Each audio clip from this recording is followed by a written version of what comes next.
Hello, my name is Jason Owen. Welcome to my episode recap for episode 1 of Erased. The episode is titled Flashing Before My Eyes. And so this is a new anime from A1 Pictures, directed by the same director from Sword Art Online, also assistant director on Death Note, also series compositioner is from Haikyuu, both season 1 and season 2, so obviously some pretty good aspects there, but very interesting thriller we have here, mystery thriller anime series we have, little supernatural elements as well, especially with our main character's power sets.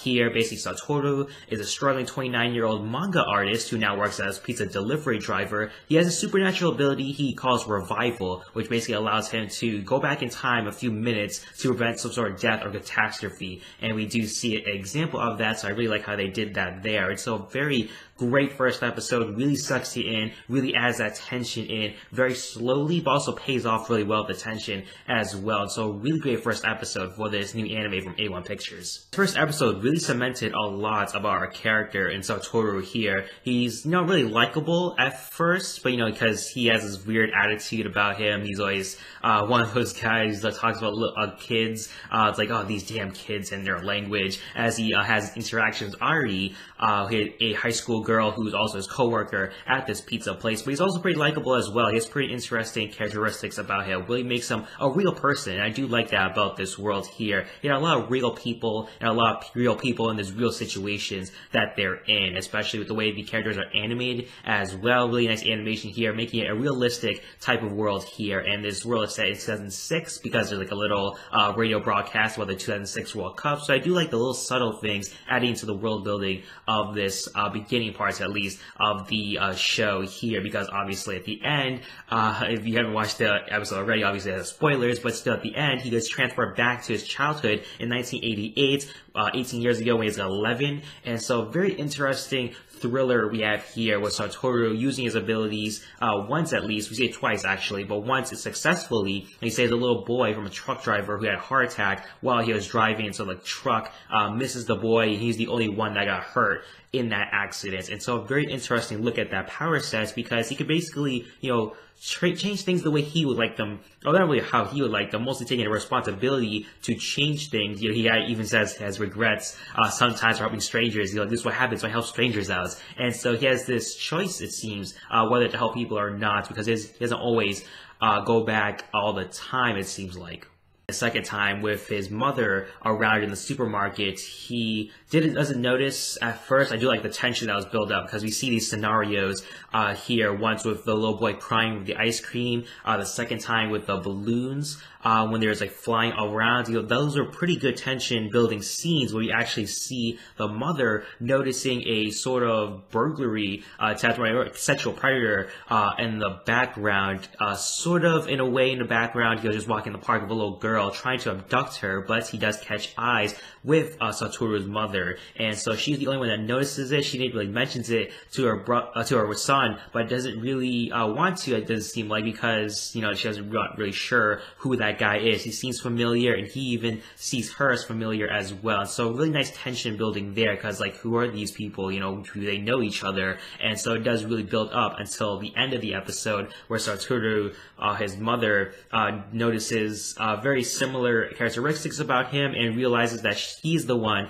that was involved with an incident that happened 18 years ago, and before she can tell anyone about it, she gets killed by this same guy. And so very insane scene when she got killed. I was really just shocked. I was on the edge of my seat, and I was just in shock of what happened when his mother died right there, getting stabbed. And so definitely Satoru in shock of all this. The landlady came in, sees the situation, has blood on his hands, and so obviously it does seem like he's the one that killed his mother. In shock and in fear, he uses his revival unconsciously, it seems, to go transport back in time to 18 years ago, probably to redo this whole entire situation here, especially with the girl that got killed by the sexual predator. Context of this situation here is that 18 years ago, a sort of friend of his, not really a friend, but could have been his friend, in KO, she was abducted and killed by a sexual predator. It was revealed that it was this mysterious man. We're not really sure who he is just yet. His mother knows due to the notebook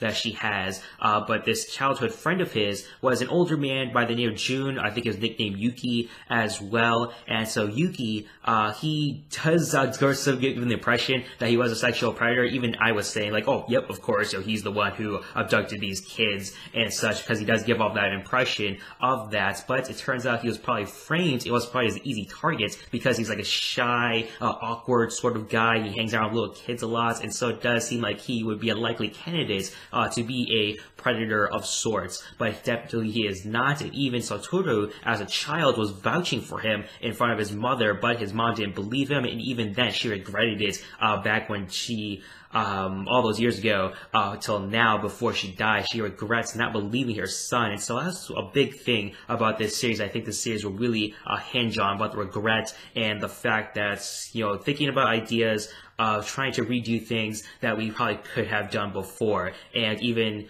his younger self in a flashback was saying that, I could have saved her if I've offered to walk home with her, because we do have a scene with him staring at her. She's like in the park all alone by herself in the dark, and he could have asked to walk home with her, but he was too shy, it seems, or just not confident enough to ask her, and turns out she dies right soon after that. And so definitely a lot of regret within him, to the point where his mom erased that memory of his, and I guess that's where the title comes from, maybe not, but definitely you do see that his life flashes before his eyes, lots of that sort of moment there. And so what if you can change that is basically that sort of question we do see here, and yes, has that chance to change all that, to save KO and save his mother as well. And so what decisions will come from that, what the consequences of that is what this series will probably look forward to, maybe not. So I'm very curious what this series will have to say and what they will do with our character Satoru, a 29-year-old now in the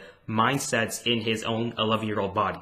This was a fantastic first episode. I think already through internet buzz, it's already gaining a lot of attraction towards anime fans for this winter anime season. So definitely really looking forward to the next couple episodes of this, seeing where the series goes from here. Definitely got a great team behind this. Hopefully, it's the good parts of those anime series, but you sort of online with the director. Hopefully, it's the good parts of that series compositioner from Haikyuu, and so that's a really good well-paced show there with the first and second season. So hopefully you do get some of that nice pacing and nice tension building there that we have so far from the first episode. The episodes in the future are like the first one. Really looking forward to the rest of the series here in Erased, and so very curious what happens, what the series will have to say about regrets, trying to change all that. What will happen if he does change the events of his sort of childhood friend KO, this little girl here. What happens if he does save her? And so what also the mindset of a 29-year-old in an 11-year-old body. Really curious on that as well. So lots of ideas here so far. They build up in the first episode. And so for rating, I'm giving this first episode a 9.5 out of 10. Really strong first episode here. Definitely a lot of vague things going on as well that weren't really too well explained as well, like how he got this supernatural ability in the revival. Not really too well explained. Mention that each moment in this episode builds up really pays off when it does pay off with the tension building of each different scene, each scenario of the revival ability. And so really curious whether he can do that when he's a kid and whether that can still continue on, because that's a really interesting concept that he can use, especially when he's a child. So very curious on that over there. So really looks like a really great mystery thriller going on with the disappearance of this little girl here. The real killer, not Yuki, but this other guy who we don't really know. He kind of got a little eye contact with him, got red eyes, very creepy sort of vibe from him, obviously with the jacket and the hats and all that gives him that creepy vibe. And so really curious again what's going to happen next. And so put your thoughts and opinions on what you guys thought about the first episode here of Erased in the comment section down below. Also, don't forget to rate this video, subscribe to my channel if you have not already. Also, share this video as well. Really helps me. I really appreciate that. Thank you for watching my episode recap for episode 1 of Erased. That episode is titled Flashing Before My Eyes. Hope you guys have a nice day. Bye bye.